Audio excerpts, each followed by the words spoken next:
You are welcome to Sports World. नमस्कार। आज हम बात करने वाले हैं पीटी उषा की आत्मकथा गोल्डन गर्ल पर। जी। ये किताब सिर्फ उनके मेडल्स या रिकॉर्ड्स की लिस्ट नहीं है, बल्कि ये उस जबरदस्त सफर की कहानी है जो केरल के एक छोटे से गांव पय्योली से शुरू हुआ और दुनिया के सबसे बड़े खेल मंच तक पहुंचा। सही कहा आपने। ये कहानी है उस हिम्मत की, उस जिद की, जिसने गरीबी, कम सुविधाओं और समाज की सोच जैसी कई बाधाओं को तोड़ा। बिल्कुल। हम देखेंगे कि कैसे वो लड़की, जिसने शायद कभी बिना जूतों के दौड़ना शुरू किया, वो भारत की उड़न परी या गोल्डन गर्ल बनी। और ये भी कि कैसे एक सेकंड के 100वें हिस्से ने इतिहास बनते बनते रह गया। हाँ, वो लॉस एंजलिस वाला पल। तो कहानी शुरू होती है पय्योली, केरल से। 27 जून 1964। किताब में जिक्र है कि शुरुआती जिंदगी आसान बिल्कुल नहीं थी। घर में पैसे की तंगी थी और कभी कभी तो ठीक से खाना भी नहीं मिलता था। यहाँ तक कि उन्हें कभी कभी खाली पेट प्रैक्टिस करनी पड़ती थी। और शायद यही कमी, यही संघर्ष उनकी भूख बन गया, जीतने की भूख। हो सकता है। फिर 1977 में कन्नूर स्पोर्ट्स स्कूल में एडमिशन मिला। ये एक अहम मोड़ था उनकी जिंदगी का। हाँ, वहाँ उनकी जो नेचुरल प्रतिभा थी उसको पहली बार एक सही दिशा मिली, तराशने का मौका मिला। बिल्कुल। और इस तराशने में सबसे बड़ा हाथ रहा कोच O.M. नाम्बियार का। हाँ, किताब में उनके ट्रेनिंग सेशंस का जिक्र है। काफी सख्ती, अनुशासन और कभी कभी दर्द और आंसू भी। कैसा था एक कोच और खिलाड़ी का रिश्ता? देखिए, ये क्लासिक गुरु शिष्य वाला रिश्ता था, भरोसे और मेहनत पर टिका हुआ।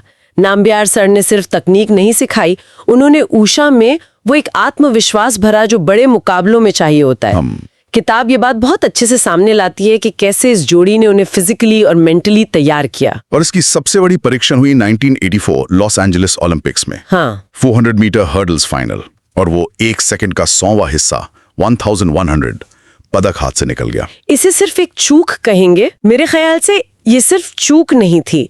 वो पल भारतीय खेलों के लिए, खासकर एथलेटिक्स के लिए, एक बहुत बड़ा साइकोलॉजिकल मोमेंट था। अच्छा, कैसे? पदक ना मिलने का दुख तो था, पर पहली बार किसी भारतीय एथलीट ने दुनिया को दिखाया कि हम भी पोडियम के इतने करीब पहुंच सकते हैं।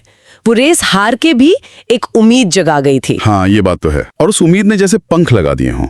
2 साल बाद ही 1986 सियोल एशियन गेम्स। वो तो कमाल ही था। क्या कमाल था।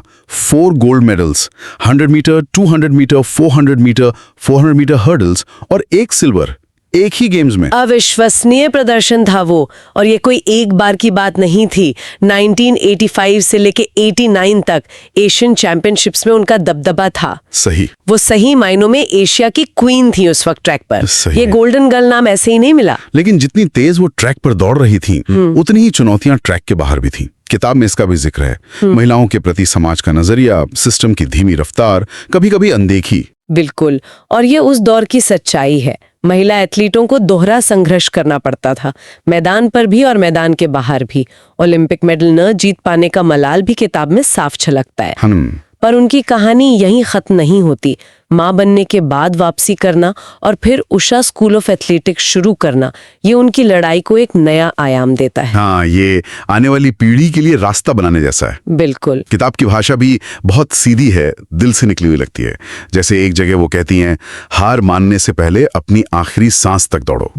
ये सिर्फ एक लाइन नहीं, उनका पूरा जीवन दर्शन लगता है। सही कहा। ये लाइनें बताती हैं कि उनकी दौड़ सिर्फ जीतने के लिए नहीं थी, बल्कि शायद वो दूसरी लड़कियों को हौसला देना चाहती थी कि वो भी सपने देख सकती हैं, दौड़ सकती हैं। और आज एक कोच के रूप में वो यही काम कर रही हैं। तो कुल मिलाकर देखें तो गोल्डन गर्ल सिर्फ पीटी उषा की कहानी नहीं, ये हर उस इंसान के लिए प्रेरणा है जो मुश्किल हालात से लड़कर अपने सपनों की तरफ बढ़ रहा है। ये दिखाती है कि अगर लगन सच्ची हो तो कमियां रास्ता नहीं रोक सकती। और ये किताब पढ़कर एक सवाल मन में आता है, उषा जी ने जिन चुनौतियों का सामना दशकों पहले किया, क्या आज हमारे उभरते हुए एथलीटों के लिए, खासकर छोटे शहरों या कमजोर बैकग्राउंड से आने वालों के लिए, राह वाकई आसान हुई है?